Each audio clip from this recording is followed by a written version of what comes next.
I don't know if the rest of you are thinking I would have said the same thing he did, or whether you perhaps misheard him, or maybe I misheard you. Say it again, what did you say again? I had said negative 6 volts. Okay, yes, there was a mistake that what you just said. So the negative would be, okay. This time we're going from the negative plate towards the positive plate, it's a gain, I missed the error. Okay. so positive 6 volts.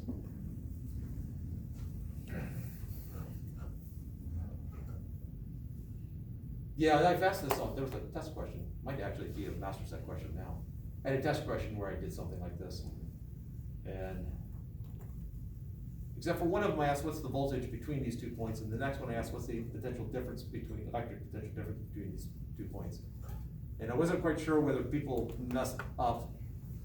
I think people primarily messed up actually because they didn't recognize that voltage and electric potential difference were mean the same thing.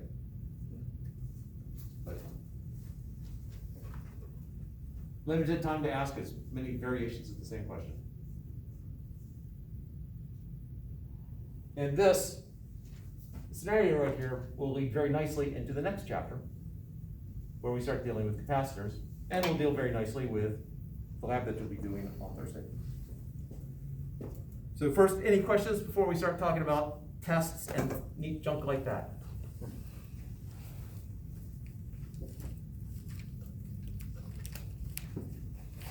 I'm gonna go grab my calendar.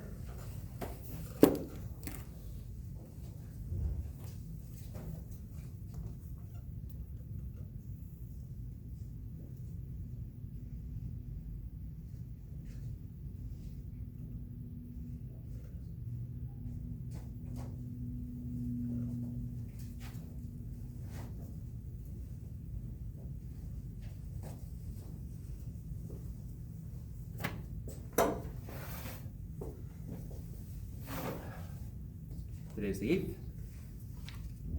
Let's see, you've got Master Set 25 due on Thursday.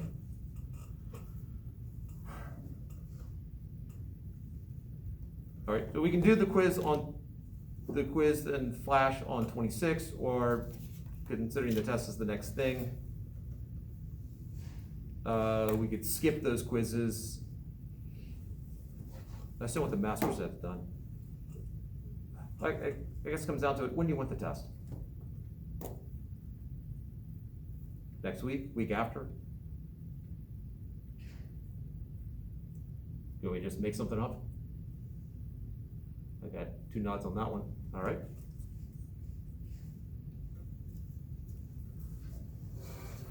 Let's have the test on the 17th.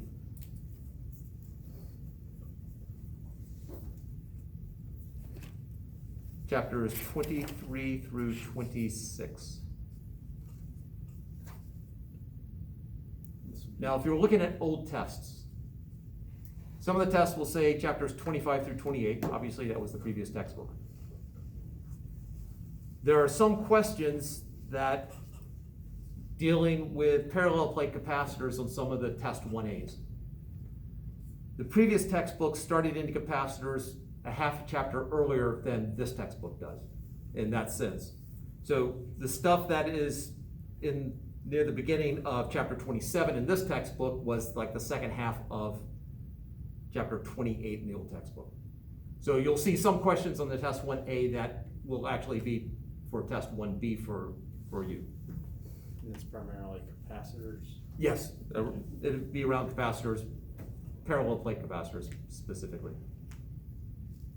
And then there was the situation where I wasn't planning to put it on the first test, but I took an old test and started that, used an old test as a starting point, and then messed up because I forgot to go, oh, wait, that's not part of this test. Hopefully I will not make that mistake. But, you know, there are ways of dealing with it without screwing over the student. All right, so the test is a week from this Thursday, which means that the lab that you're gonna do on Thursday will actually be due on the 24th and not the 17th. This also should give you plenty of time to ask questions next Tuesday if you have them concerning the test.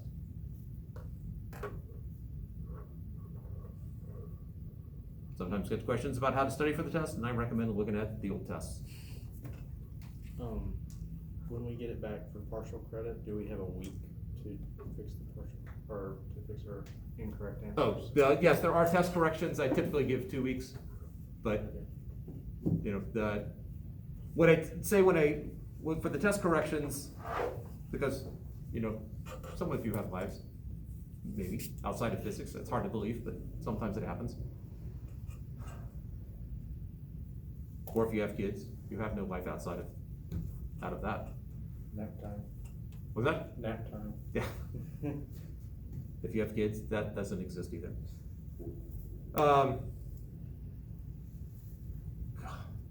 Sorry, flashing back. I was in grad school when my son was still young, and there was a weekend that I was planning. I figured, all right, this is the weekend, I'll wait till he takes a nap, because when my son went down, he'd go down for 3 hours. His naps for 3 hours when he'd wake up in the middle of the night, but he naps in the middle of the day, 3 hours. I thought it'd be a perfect time. My wife was out of town, but that was okay, because I'd have 3 hours on Saturday, 3 hours on Sunday. It was the first weekend he did not take a nap. Fortunately, the professor also had a kid about the same age, so he understood. Anyway, enough anecdotes on that. All right, so anyway, the test corrections. I generally say give 2 weeks, and then as a deadline for you. Because I don't want it coming in late April. Mainly because I want it off your plate. I don't want you to have to worry about it that long. So what I generally say is, it's due in 2 weeks. If you're planning to do it and it's not ready in 2 weeks, just let me know when I am gonna see it. Yeah. So if life happens, then you've got, you know, you're not killing yourself to get it done by then, but at the same time, let's not wait till April. I've never gotten a stack of work in April where the student has waited till the last moment and hands me the big set. I've never gotten a big stack that I can think of where it's been worth anything.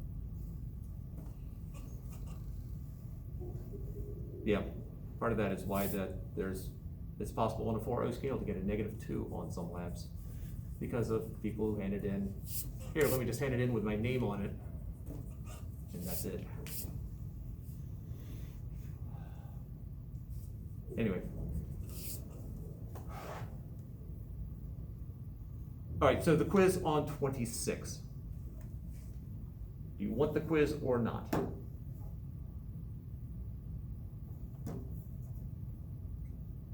I want it or not at all? Yeah. On a Saturday? Am I on the wrong? 17th is February. Come on back, when are we doing it though? It's not to do we want it or not. We Yeah. don't want it. We don't want it? No. Okay. We don't want it. All right, I do want the master set done before the test, so master set 26th through the 15th. And that also gives you time in class. I say 15th, yeah, I still want you to target the 15th. If you get into class and you have questions and I answer them and you want to take till the 16th, I'm fine with that, but still target the 15th so you actually come in with questions, if you have them. Or you can always email us as you go. All right, so I got the master set 26 on the 15th. I've got the test on the 17th.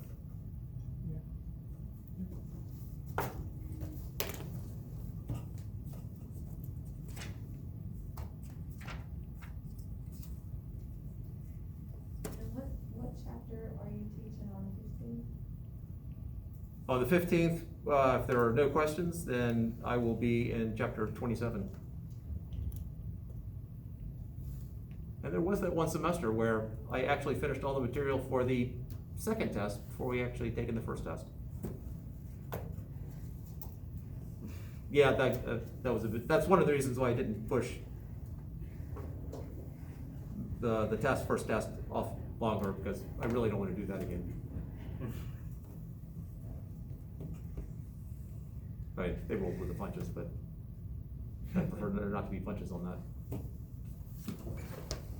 Not all of us could, take 4 assessments in one day. I promise you, none of us can do it well.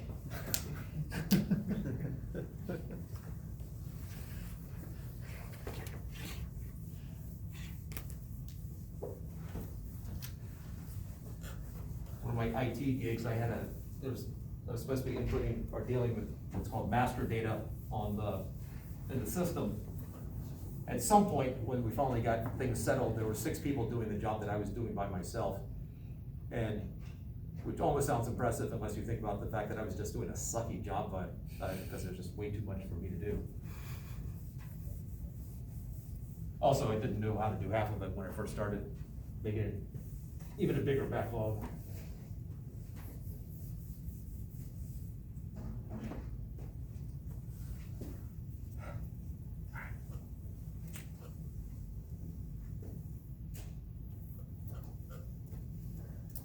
Well, maybe now I can do it.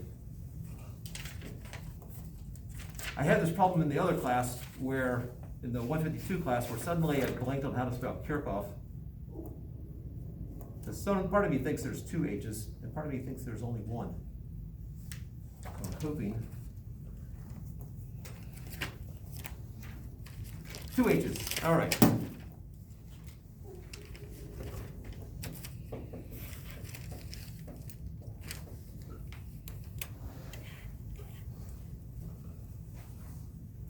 All right, so Kirchhoff's loop rule, also refer to it, or some like textbooks will refer to it, I think it's more than just my doing it, voltage rule. Either the loop rule or the voltage rule. So let's start out on something we talked about before. So I've got some point here with a potential of, let's just say 3 volts. I got some point over here, 4 volts. So if I go from here to here, what is the voltage between those 2 points if I'm going from 3 to 4? Finish it off. 1 volt. There we go, all right. So delta V is equal to 1 volt. If I go from the 4 to 3, what's my potential? Or sorry, voltage. -1 volt. Yep. Now I don't have to stop at 4. If I start at 3, and just start going crazy here.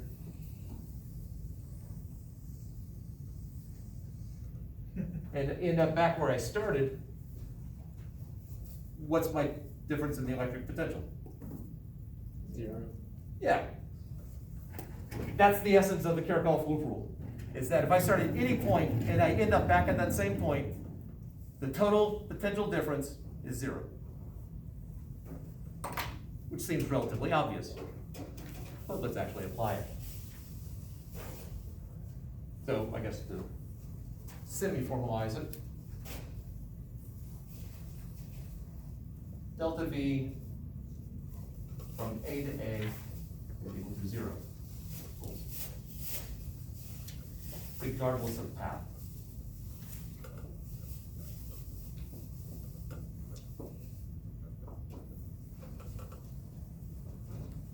The other rule that Kirchhoff has is basically at any junction or at any point in a circuit, whatever current flows into a point flows out.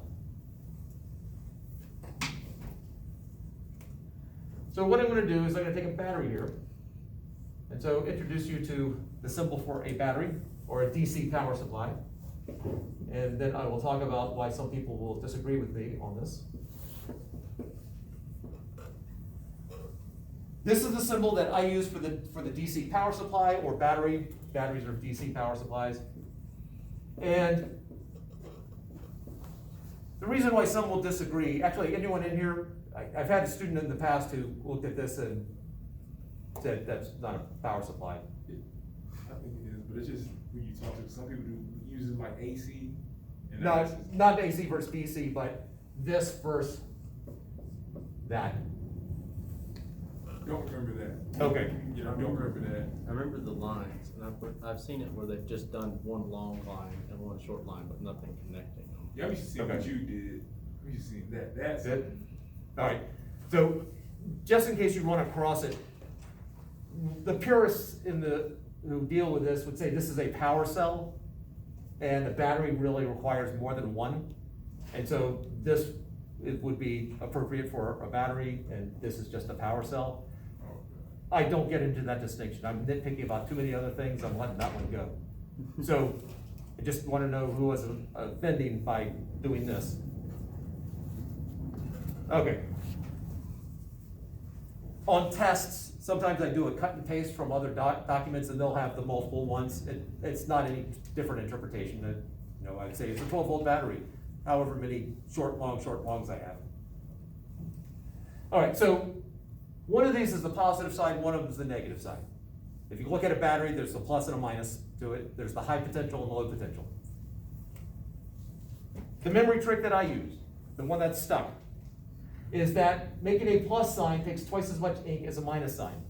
So the one that takes more ink is the positive side. The other one is the negative side.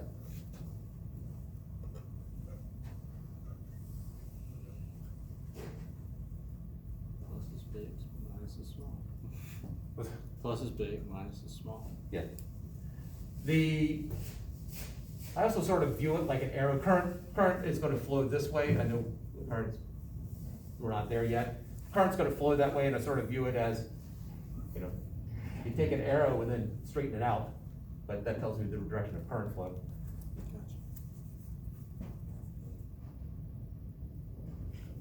All right, so if this is a 12-volt battery, what we're saying is that the potential difference, if I go from negative to positive here, is 12 volts. So 12-volt battery means if I'm going from the negative side to the positive side, it's 12 volts. It is path independent, so if I then just connect this up like that, I'll drain the battery quickly. But if I start at this point right here, and I go straight over to the other side, I gain 12 volts, or I can start here, go all the way around to here, and get to this point, it's also a gain of 12 volts. That's the path independent piece of it. I can get from one spot to the other, whether I go directly or around the long way, it's still a gain of 12 volts.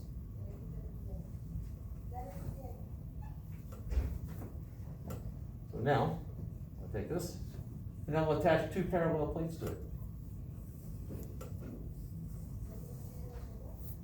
I'm going to start in this spot right here. Now I can start anywhere I want. Personally, I always like starting just before a battery when I do this. And right now it's not going to be a huge big deal, but later on when we get into circuit analysis, you'll develop your own style. So I'm going to start here and I'm going to go across, and we'll do a different color for this. Basically I'm going to make a loop, thus the loop rule. How about a color that actually will contrast? I'm going to start here, and then I'm going to go around my loop like this, end up back where I started, so the total voltage should be 0. Again, making a 12-volt battery. So delta V for the whole circuit is 0. Well, I got 2 components here. I've got this battery, and I know when I went across it, since I went clockwise, the way my battery is situated, I gained 12 volts there.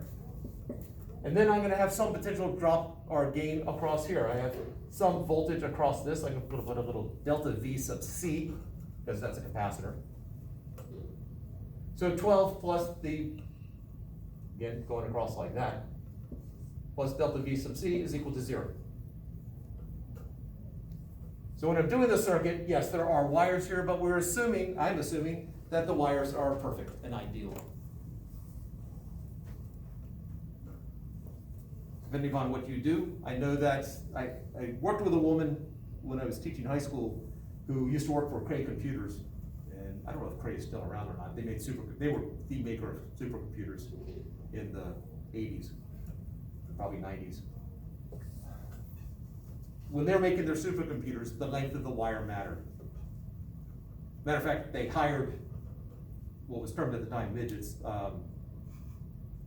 That's not the politically correct term anymore. Whatever it is. They hired small people that they could put upside down and into the machine so that they could do the wiring. It was that kind of tight kind of wiring. I assume it would be done with automation at this point. That's not the wire. I bet they got paid loads of money to do that, because what a horrible job that would be. Anyway. So as you go around it, we're not I don't care what the length of the wires is. That was the point for that. So what is the change as I'm going across my capacitor here, going to the right across my capacitor, what is the change in the electric potential?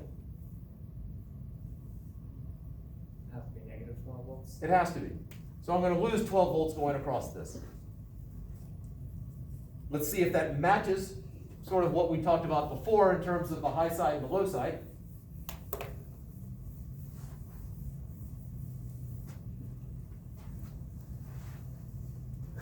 In a battery,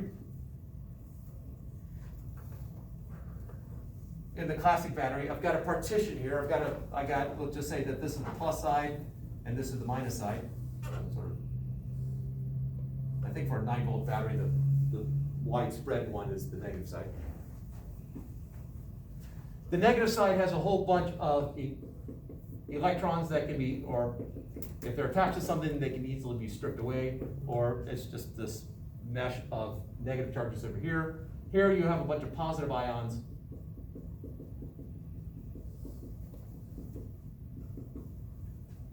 And a barrier in between.